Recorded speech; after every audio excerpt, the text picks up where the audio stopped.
Welcome back to Team Fast Eddy and HPI Baja Tutorials.com. Today we're going to address page number 45 in your HPI Baja SS manual. Let's go ahead and get the pieces and parts together that we're going to need for this. We're going to go ahead and grab our little parts tray out so we have somewhere to put everything. And we're going to start off by grabbing your bag number 85436, and we're going to need a couple parts out of here. You need to watch out because some of them are off the tree and some of them are not. So the first part that we're going to grab is our bearing holder, which is this unit right here. I'm going to go ahead and grab that off the tree. We're also going to grab the top bearing retainer for that brace, and we're going to grab part number 6, which is the brake caliper block. We're going to go ahead and grab that off the tree. Going to go ahead and file the parts back into bag number 85436, and I think there's only 3 pieces left. There's 2 little posts and a gear cover in there, and that's it. We're almost done with that bag. Go ahead and grab your parts bag J, and we're going to go ahead and open up everything that's in here. We're going to need most of it sooner than later. So we're going to go ahead and empty the bag out here, and there should be a bag that has a bearing in it. We are using the Team Fast Eddy Pro Series bearing kit on this build, so we're going to go ahead and grab that bearing out of there instead.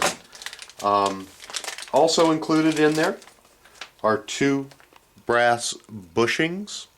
Let's go ahead and take those out of the package.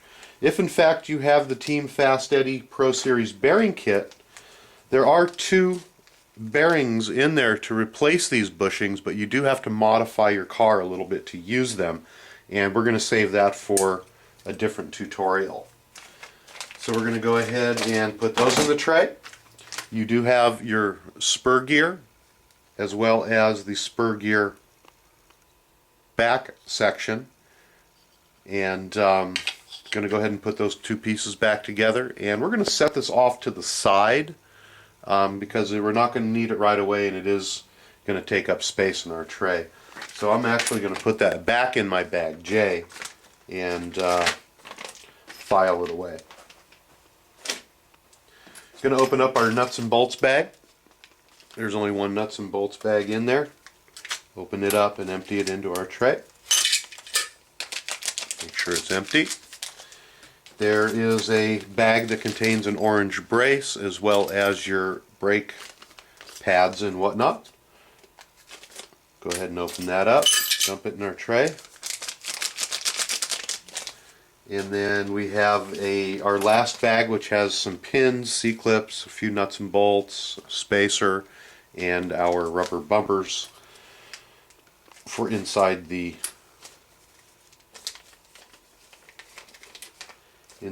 spur gear. So we're going to go ahead and dump all that stuff out into our tray.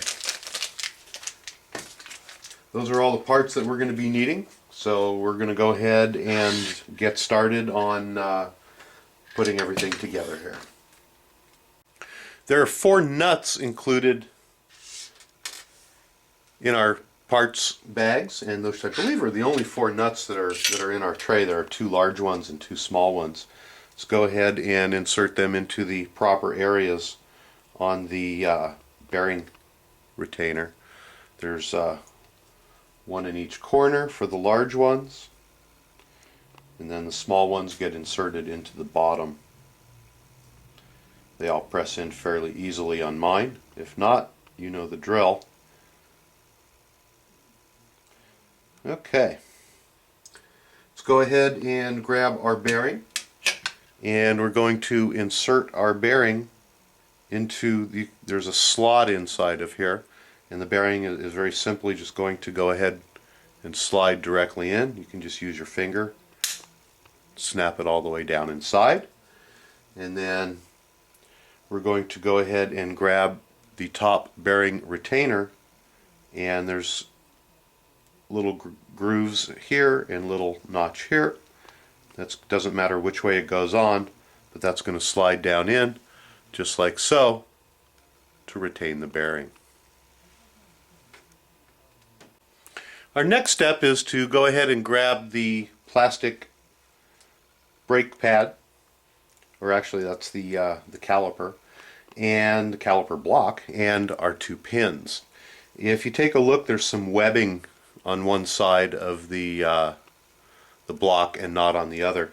We're going to go ahead and insert the pins from the webbing side, and you can use a pair of pliers to go ahead and squeeze the pin in until it's just even with the back of the block. If you can also put it down on your table and use a tap hammer on it, or if you have an arbor press, you can go ahead and press those in just again until they're even with the back of the block. And this is how it'll look when it's done.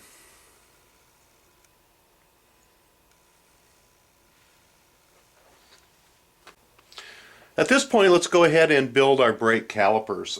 We have all the different pieces in our hand here, and we're just going to go ahead and lay them down in the order that they go. We're going to put the block that we just put our pins into, and then there is a thin sheet. We're going to lay that down, and then there is a thicker one. We're going to lay that down.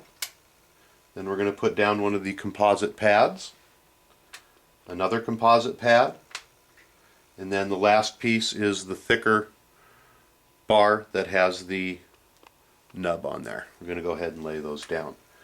Our next step is we're going to go ahead and glue the composite pads onto the pieces that they're next to.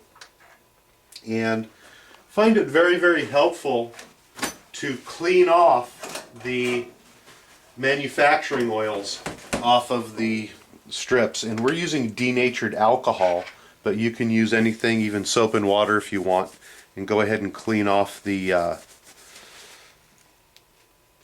grease off of here and the oils. It just makes the pads stick a lot better so that they don't come off while you're using them. I'm going to go ahead and clean those off.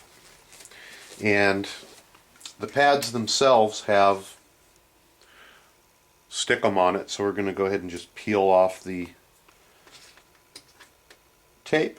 And how I like to do it is to actually use this as a guide so that they go on straight. We're going to go ahead and put on the thicker of the two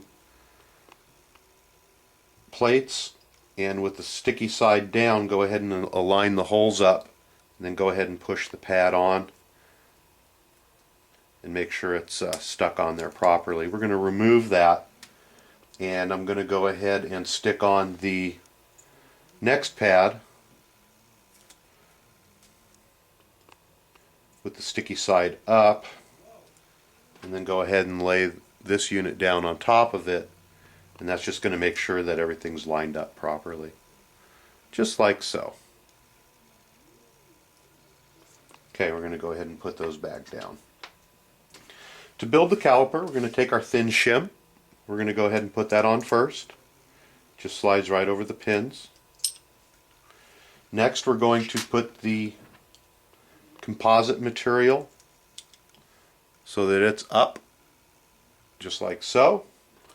And then we're going to lay down the last piece, again with the two composite materials touching, just like this.